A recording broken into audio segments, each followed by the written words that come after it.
that you all could come, that you all could find a seat. No big deal. We've got a full program this evening, so first of all, I'd like to ask anyone that has on a cell phone or pager to turn it off. No, thank you. Thank you. Mine's in my car. I'd like to No, it's right here. ask at this time for all of our Gold Star family members to stand and please be recognized. Thank you, Dahl, for whipping them into a frenzy.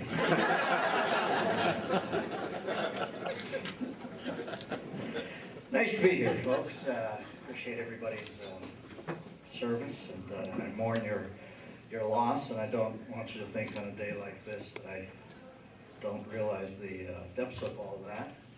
But I guess they've asked me to entertain, so please know I'm a little sheepish about it, but I'm a comedian. I can't sing or anything, or I would. But so I do what I do. So I appreciate you having me here. I hurt my finger tonight. I got on the way over into a high-speed head-on collision with a smart car. I wasn't really sure at first, I thought. When I got on, I looked at the grill. I didn't see anything. Then up in the left-hand corner of the grill, I saw a moth, and I opened up its right wing, and there they were. The Tollersons in their car under the moth's wing, and they had to be medevaced out to a moron clinic to see why they felt they could tool around on a major surface road in a Fisher-Price toy. So what's up?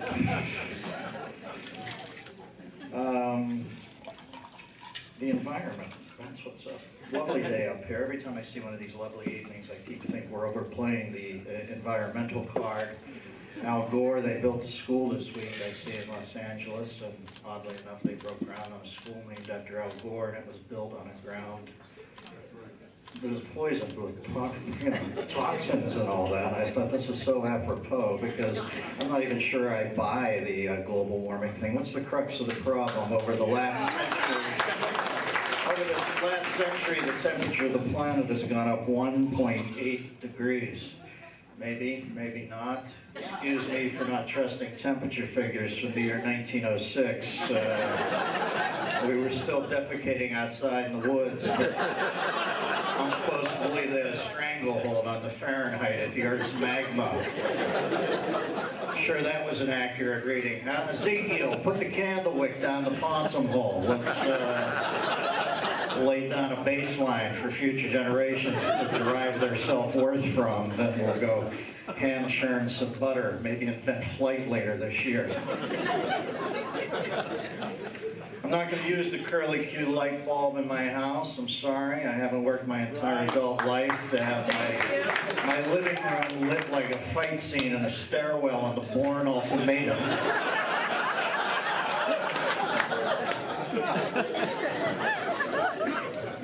A lot of people making a lot of money off the environment, huh? Mainly Gore. Beware the prophet, seeking profits. Shouldn't the green issue of all these magazines be no issue? I think this stuff is cyclical. You ever seen pictures of the American Midwest in the 1930s during the Great Dust Bowl? Tom Joad, for God's sakes, it was like the Gobi Desert. Do you think farmers were walking around saying, wow, Clem, undoubtedly this is the onslaught of some sort of global warming episode? Or did they just say, shit, it hasn't rained in a while?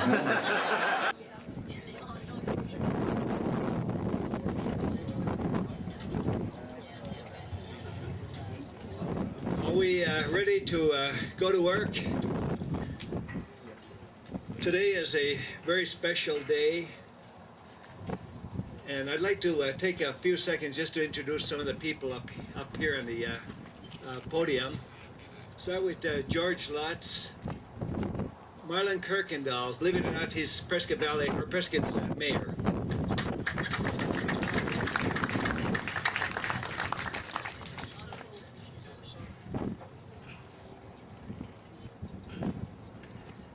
This young lady is our singer. That's Larissa Doherty.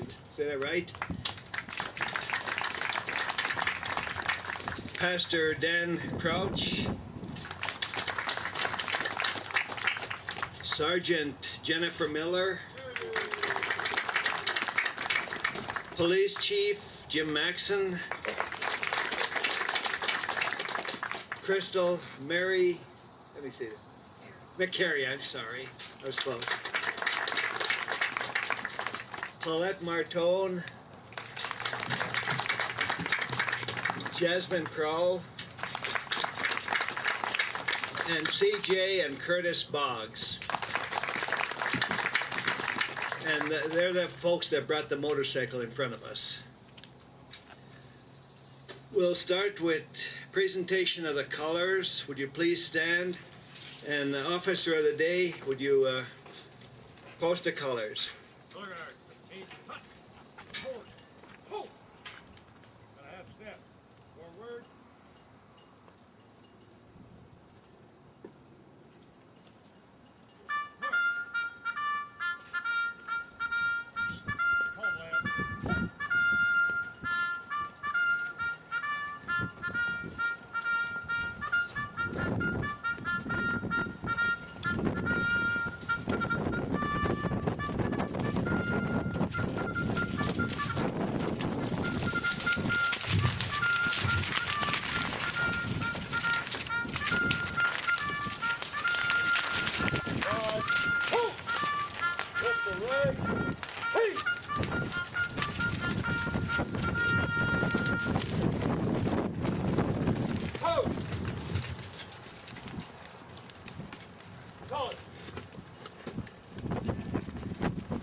Okay, next we'll have the national anthem. Larissa Doherty. Larissa. Praise band. Ho!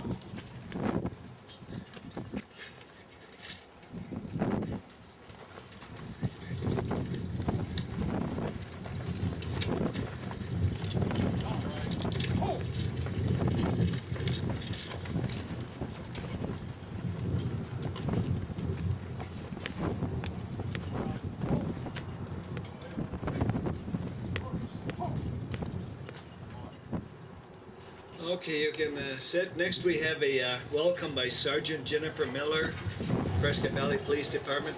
Sergeant Miller.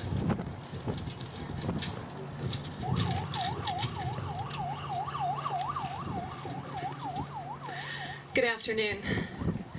Thank you all for being here today. And to Mayor Skoog, thank you so much.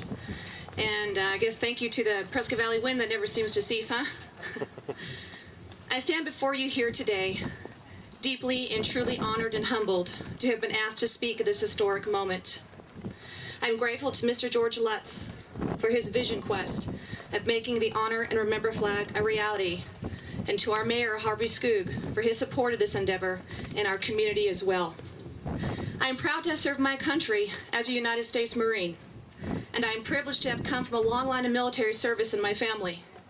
From my two grandfathers, who each served during World War II, with one serving in the Army Air Corps and who helped chase Rommel all across Africa, and the other who served proudly in the United States Navy during the war as well.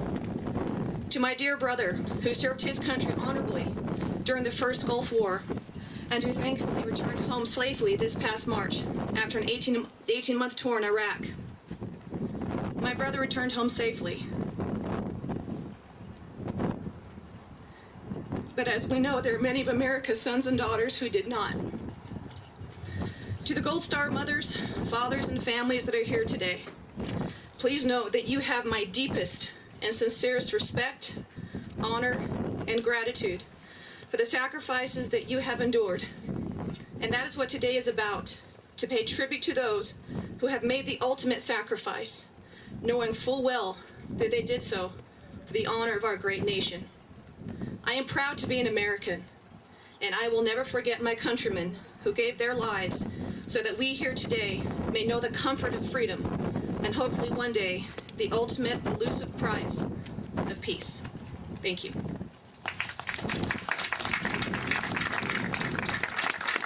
Thank you, Sergeant Miller. Next, we have a commentary by Chief of Police Jim Maxson. Chief? Good afternoon, and thank you for the honor of being here this afternoon. We often take the time to honor those men and women who have given their lives for each one of us. I am so grateful for the willingness of those men and women to serve and to defend the rights of all of us American citizens. Sometimes even when they did not understand why. Nonetheless, they did it, and we have the rights and the freedoms that we enjoy today. Sometimes also we forget all of the support behind those men and women that serve so bravely for us, the support of the mothers, the fathers, the brothers, and the sisters. Without that support and that reason to fight, all would be lost. This afternoon we honor all that have given their lives protecting this great nation and the rights and freedoms that we enjoy, and more specifically the sacrifices of all the families that have lost loved ones in the line of duty. To each of you, I honor you and I thank you.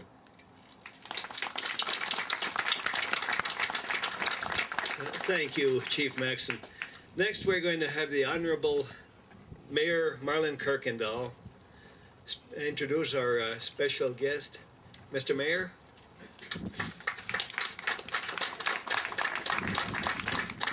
Good afternoon, ladies and gentlemen. What an honor to be here. And a little housekeeping before we go any further. It's okay to shed a tear if you'd like, because I probably will. And that's part of the reason that we're here today. So as we move forward, didn't know much about this occasion until a couple of weeks ago. And in my office, we have a glass between the secretary's section and the mayor's office. And I learned a long time ago when I see some of the ladies from the Gold Star Mothers standing out at the secretary, well, you just go ahead and say, it's okay. When do you want to do it? And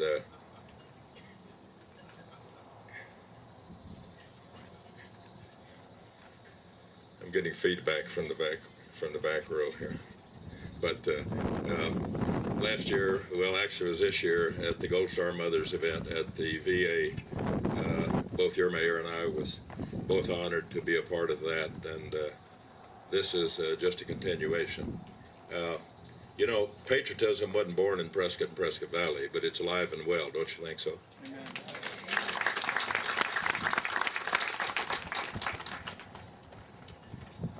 Yesterday, well, Mayor Skoog and I both, I'm sure we average 5 events, speaking events a week, and usually a couple more on Saturday, and lately there's also been events on Sunday.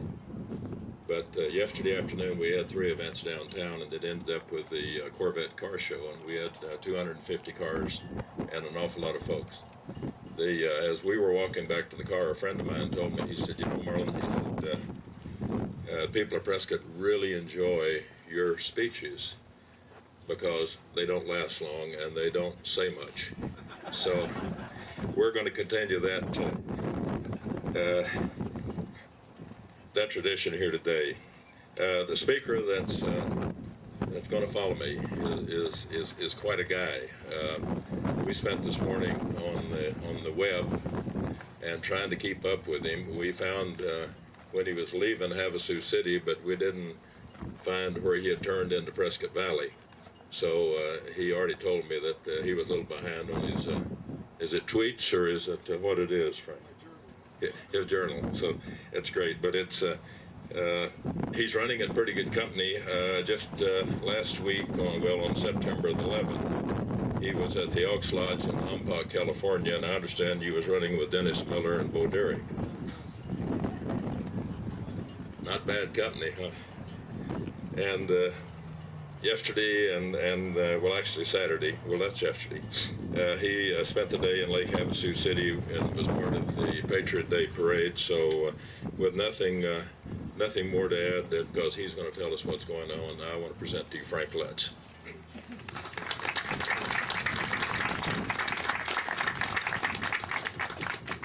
I'm going to take this off. It's just an honor to be here, and I will tell you this is the first occasion that I've ever had two mayors up on the podium. I'm just honored by that and appreciate that.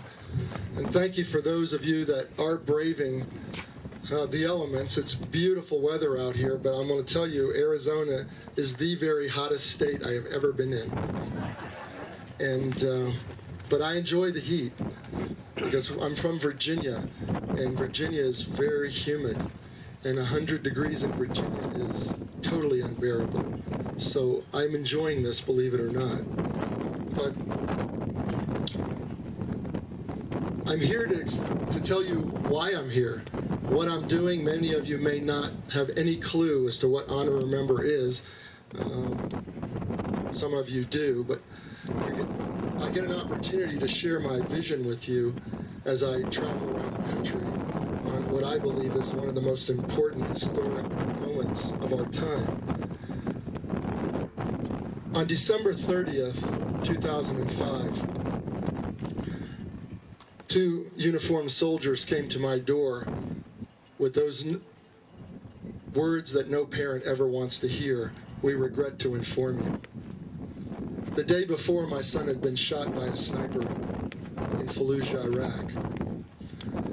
And I can't tell you exactly what that moment was like. It's in many ways a blur. But I will tell you that the word devastating isn't big enough. There isn't a term that will encompass the kind of emotions that a parent feels when they found out they'll never see their son again, that they'll never hear his voice.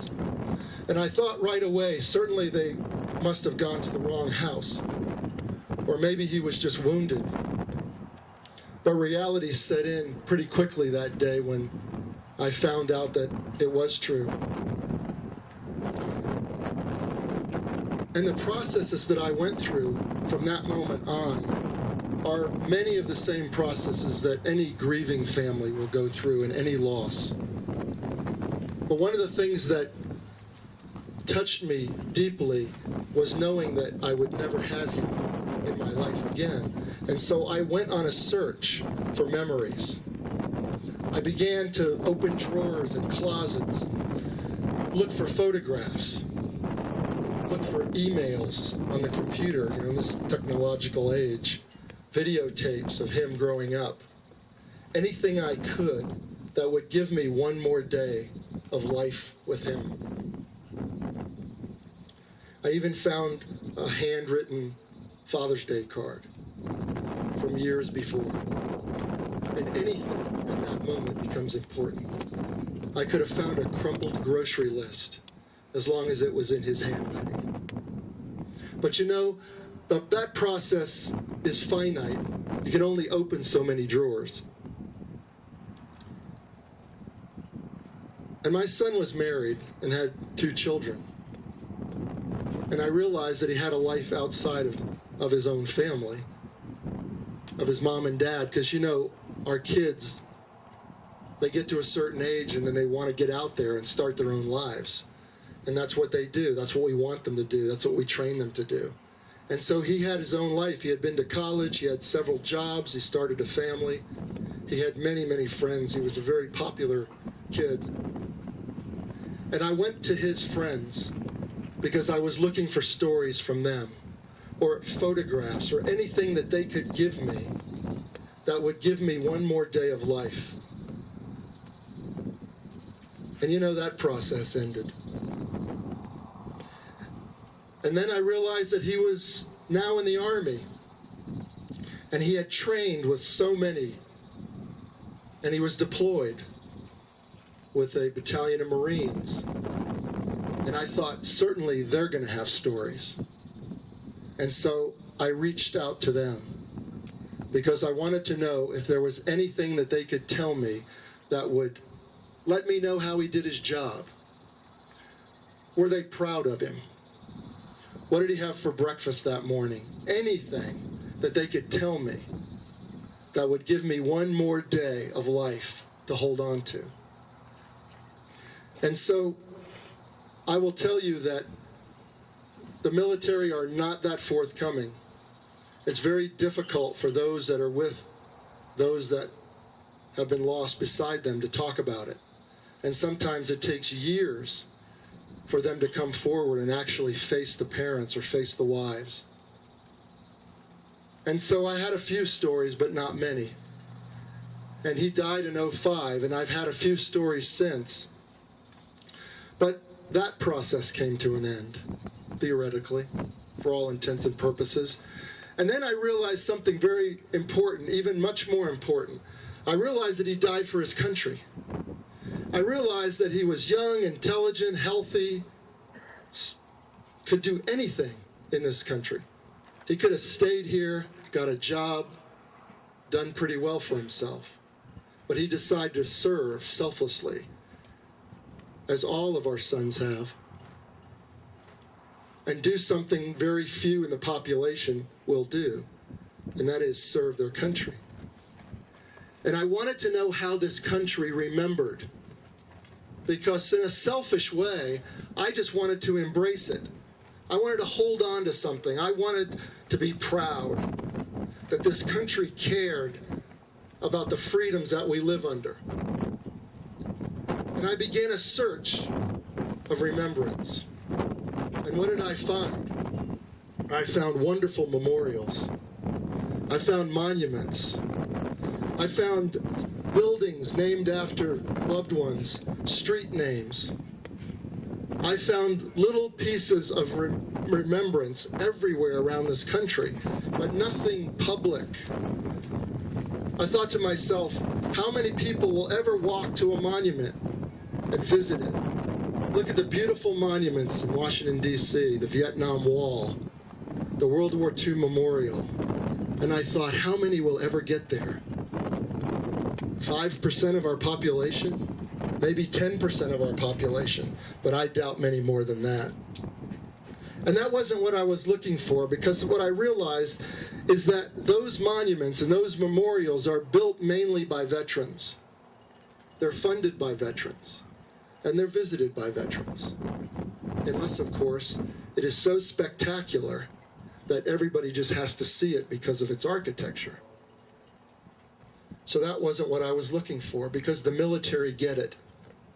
The veterans get it. I wanted public remembrance. And the closest thing I could come to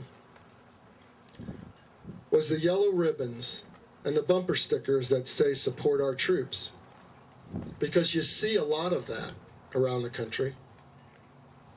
And I thought, that's great. We need to support our troops. We need to pray for our troops. But you know, this is my perspective.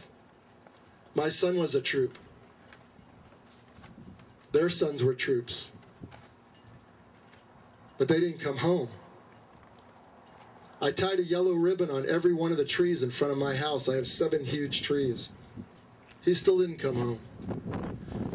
So I thought to myself, that bumper sticker is important to this nation, but it no longer applied to my son. He wasn't in the field anymore. What did apply to him? And I could find nothing. And I started to attend the funerals of those families who had lost their sons and daughters and husbands after my son, because I wanted to let them know that I cared, that I was going through that process to help in any way possible. And as I began to speak to those families, I began to think about generations past. And I began to meet families from the Gulf War, Gold Star families, from Grenada, from Korea, from Vietnam, from all the way back to World War II, immediate family members. And the two things I would hear from those families were very similar to my own cry. And they were, please don't let this have been in vain. And please don't let them be forgotten. I would hear that over and over, regardless of generation. And that bothered me. Because we are a nation living under the freedoms and enjoying those freedoms every single day. How is it that we can forget? So I took those two cries one at a time, and I thought to myself, in vain. Is anything really in vain? And I didn't take long to think about it because it came to me quickly. We are a free nation. We have been a free nation for 200 years. And as long as the American flag flies freely above free soil, no sacrifice will ever have been in vain. Regardless of the conflict, regardless of the politics, regardless of the method of death, no sacrifice will ever have been in vain. As the greatest country on earth, we are the only country that will go and aid anyone in need. And it's because of our strength that we're even able to do that.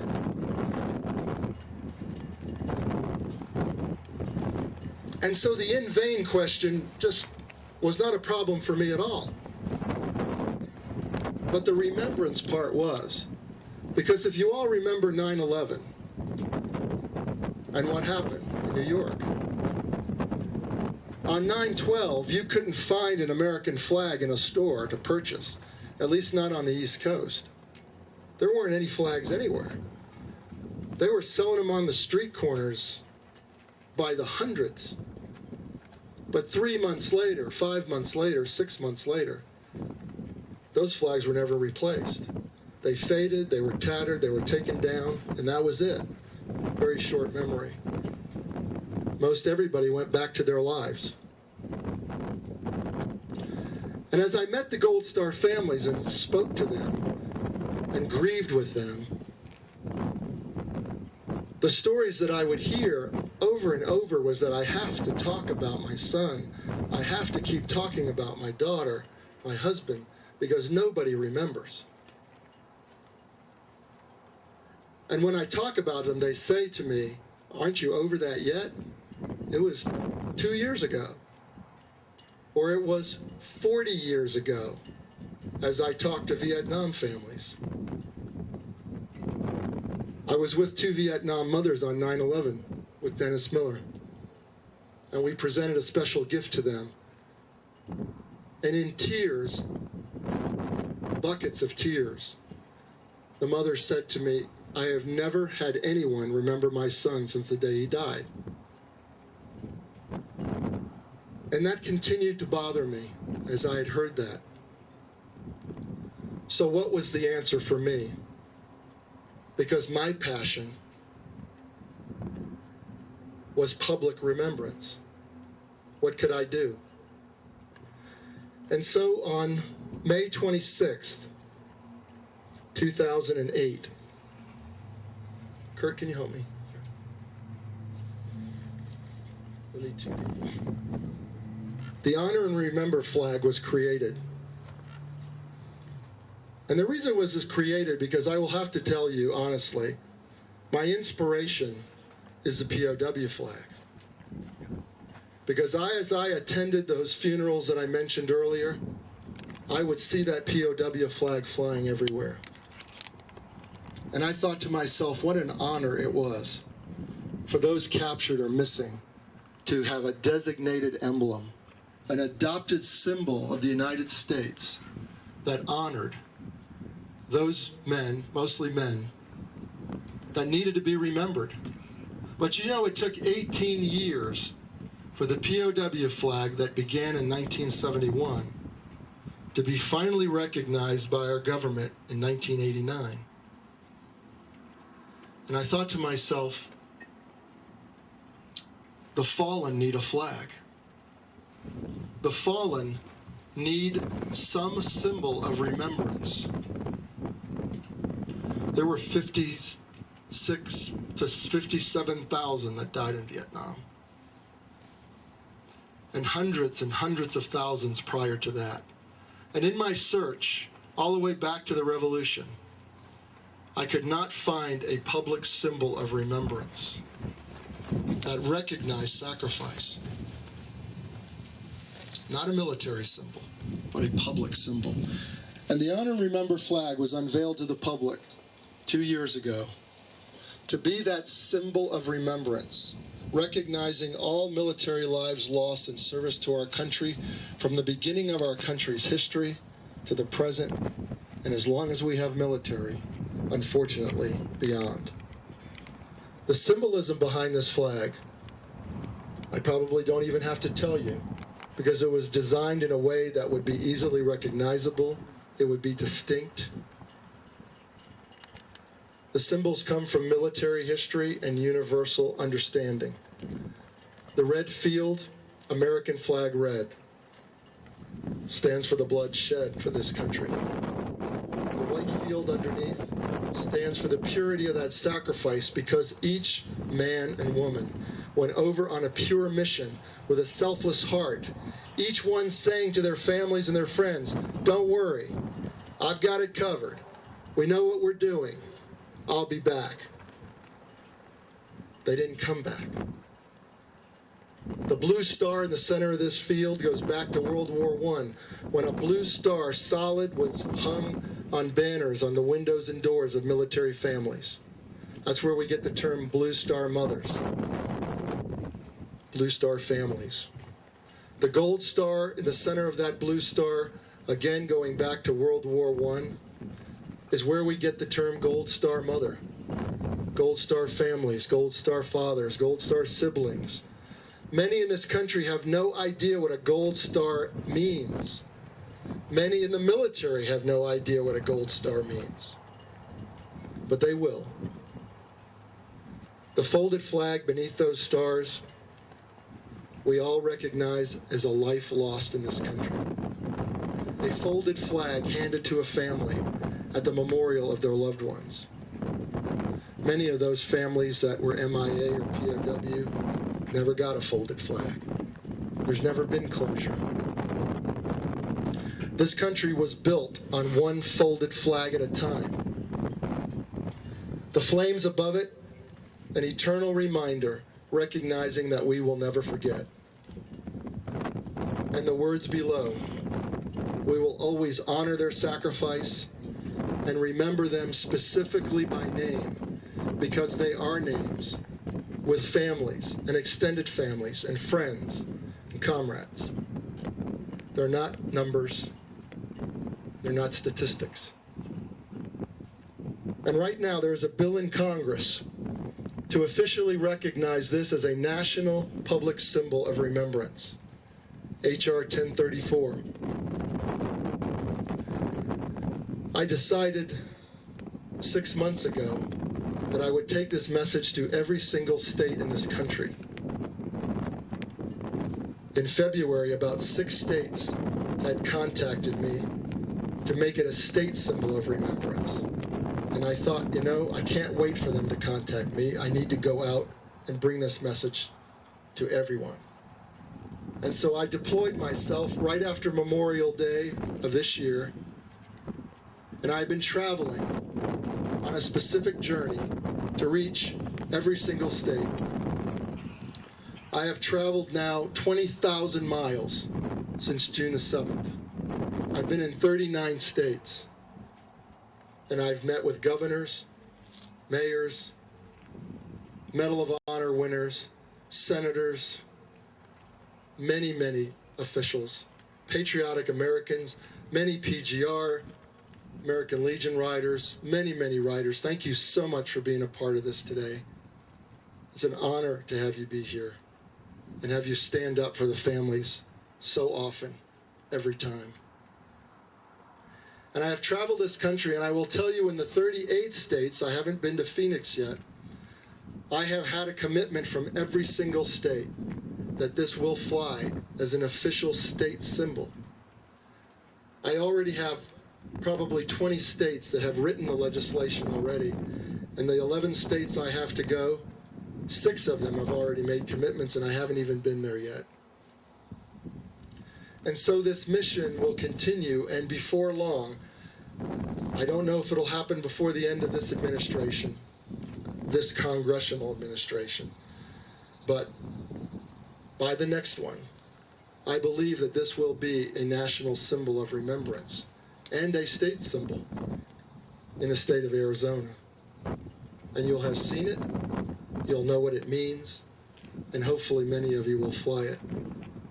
Because it's not just for the families, it is for all of us to say thank you. You know, we often don't know what to say to a family who has lost someone in this circumstance. We just don't know what to say. Remember I said that most people want us to just get over it. We'll never get over it. But rather than avoid the situation or try to figure out, how to skirt around it, I think that having a silent symbol is an easy way for all of us to be grateful for that sacrifice, to say thank you without having to say a word. Believe me, it is a powerful, powerful statement. But there's one more thing about this flag that I'm going to share with you. And that is, the flag was designed in a way that can be personalized. And so it's not just about me traveling around the country and trying to get flags flying on poles, because I'm not naive enough to think that people can't ignore something flying above their heads. So I wanted to take this deeper, because being a Gold Star father and knowing the pain that these families endure and will endure for the rest of their lives, I wanted to do something special. And my mission has been much more than just flying the flag, but in touching lives. And the flag was designed in a way that, Kurt, please. I'm going to show you a sample, because as I've been traveling around the country, I've been able to take some resources, and you'll see that there is a name embroidered on this flag. This is the name of a soldier who was killed in Korea in 1950. The flag was designed for his mother. A Gold Star mother was 99 years old last February, and the week that I was making this flag to present to her, she passed away, and I was not able to get it into her possession. But I show it to you today because it is an example that this flag transcends generations. And it is my goal as an organization, and working with other organizations in states across this country, is to get flags like this in the hands of every immediate family who has ever lost anyone in this country. And that is tens upon tens of thousands. And on this journey, I've been able to present, I will have been able to present by the time this is over 100 flags, at least 2 in every state. And my presentation today is not a personalized flag, but tomorrow in Phoenix, I will be presenting 6 flags to families at the National Guard Armory. But I will show you that this is how lives are touched individually and how those loved ones are remembered. My journey ends on November 11th, Veterans Day, in Arlington Cemetery, where we will plant 5,000 Honor and Remember flags on the graves in Section 60. I began at Dover Air Force Base, where our men and women come home, and I will end where many of them are laid to rest, including my son.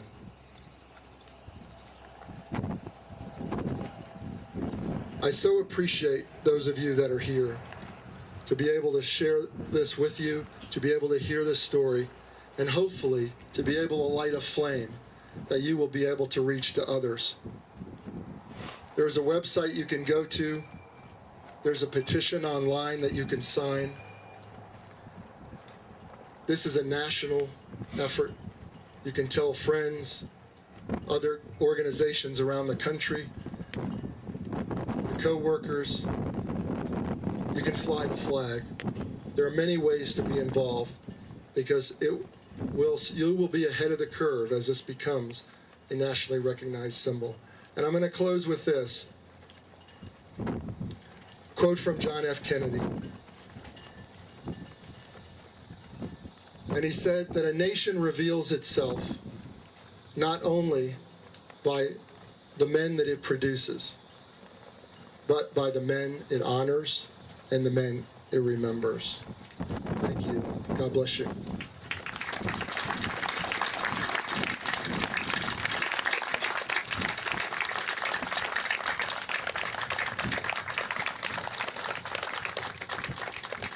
Thank you.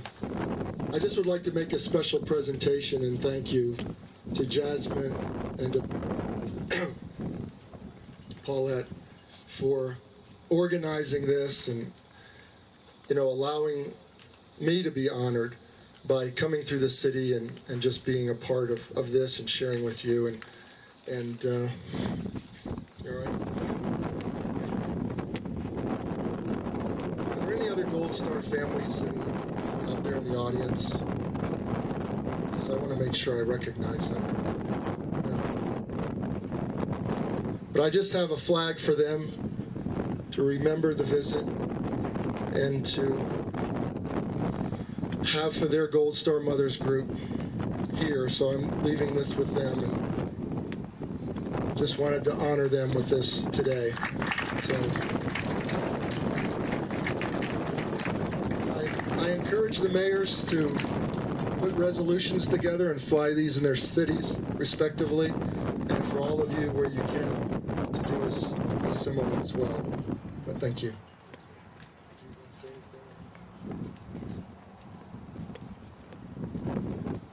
Thank you, George. Appreciate that so much.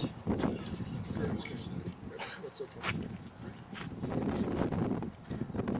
It was just last week that we had gathered here, and that, of course, that was 9/11. Yes, please, sit. And we gathered to recognize those, of course, who had given their life to save a life. And at the end of that service, then the Gold Star Mothers approached me and asked if I would contact motorcyclists to come today for this gathering. And of course, I was glad to do that. Unfortunately, there are many activities for bikers this weekend, but I've been thinking as I've been looking out here at the men and women that are here, that these are the faithful ones I've come to know. We've only been here a year and a half, but at different events, whether it's at the VA hospital or just wherever, I'm seeing the faces that I typically see of bikers here in Yavapai County. So I want to thank you guys for coming and responding.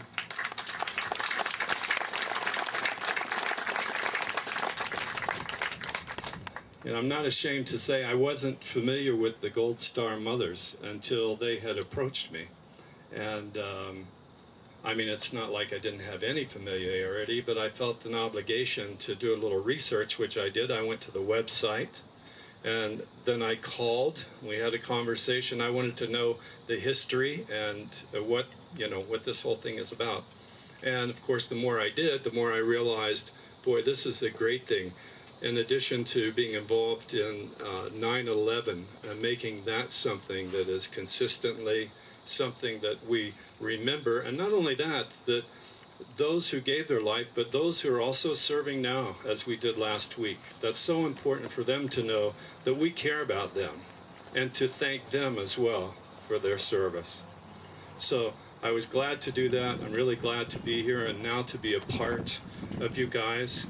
And we didn't have much time to get folks together and to get it organized, but I contacted a friend, Alex Hamilton. Alex, over here. Will you stand up, Alex? Thank you. He's my painter, my new painter for my bike. And we're going to unveil our motorcycle here. CJ, if you will, pull that towel off. And this is what we have done to recognize and to share our respect and honor and the pleasure we're going to have in joining and serving with you. Thank you very much. Thank you, Curtis. What a beautiful bike. There's one more thing I'd like to insert in here. One of the Gold Star Fathers would like to read to you the dreams of a Gold Star Father. Mr. Martone. He's the husband of Paulette Martone, the Gold Star mother.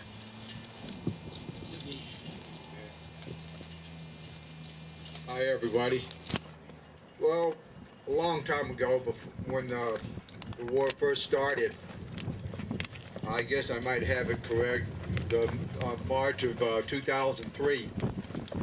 Well, all of a sudden, my wife usually knows that I like to start to write things about events that happened. When I started this, I didn't know what was going to go on. It says, when this war started in 2003, we had all our servicemen and women ready to fight for what we believe is freedom. That is why they are all there, so that the people of Iraq can have their freedom too. Yes, we have lost some service men and women to this war, but they will not be forgotten. I figured this would come in pretty handy because this falls right into in place where it's honor and remembrance. They did what they had to do for their country. We feel sorry for their families and their people that they loved. And we feel sorry for those left behind to grieve for them. But I have to think of them as America's bravest heroes. So as our U.S. and British troops keep on going to do what they're to do, the memories of our fallen go with them. And as they move to victory in Baghdad, so will the memories go there too. So as we try to defeat terrorists and Saddam Hussein, which we already did on him, I remind myself that this is why our bravest and the bravest are doing what is necessary to preserve peace in the world of today. Well, I didn't know what was going on. Never thought.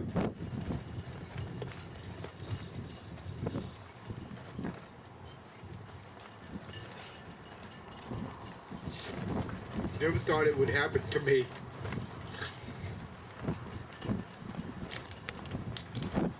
Now, almost 3 years later,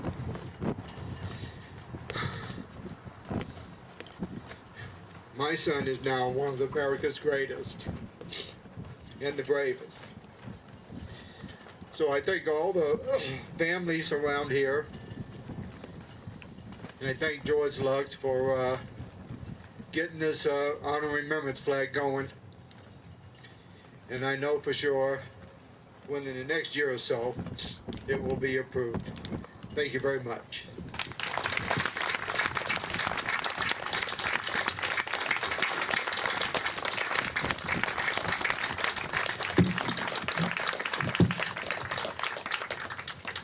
Okay, before we close, I was asked to tell you that you could join everyone inside of the Civic Center for a short video honoring the nation's heroes, and that'll be right after this event. Also, we want to thank the 911 riders, especially Curtis Boggs, the founder, for the escort. With that, I would ask the officers officer of the day to retreat to colors. Would you please stand?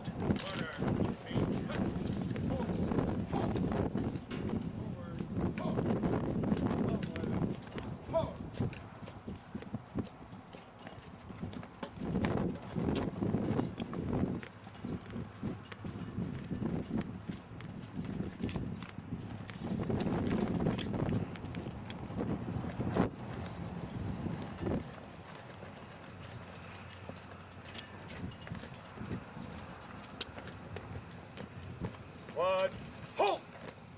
Left or right, hey! Freeze in, halt!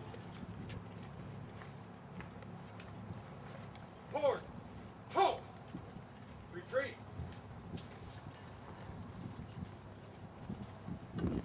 Colors. Left or right, hey! Forward, halt!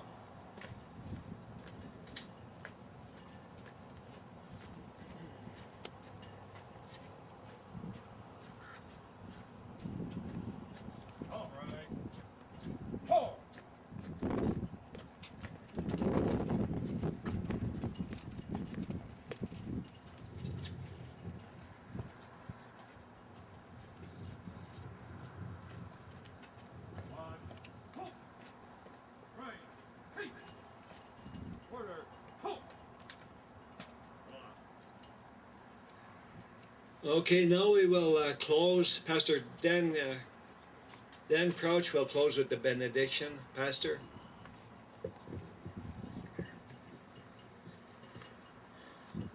Our Father in heaven, I never cease to be moved spiritually and emotionally as I think of the great sacrifice that has been given by men and women that we might be able to be in a meeting like this today and celebrate the freedoms that we have unashamedly. And Father, without fear, I ask now that you would continue to bless this effort by Mr. George Lutz and all of those that are assisting him in this campaign to honor those that so wonderfully need to be honored. We ask now that you would put your blessing, your favor upon every effort. And Father, I pray that you would bring continued comfort to those Gold Star relatives across our nation today who have suffered loss, that we might be able to laugh and rejoice and be free. I ask now that your Spirit would go with us, a spirit of freedom, a spirit, Lord, that causes us to be able to lift our heads and say we are proud to be Americans. We ask, God, your blessing in the name of your Son, Jesus. Amen and amen. God bless you. Thank you, Pastor. Okay, now they'll have the presentation in the Civic Center.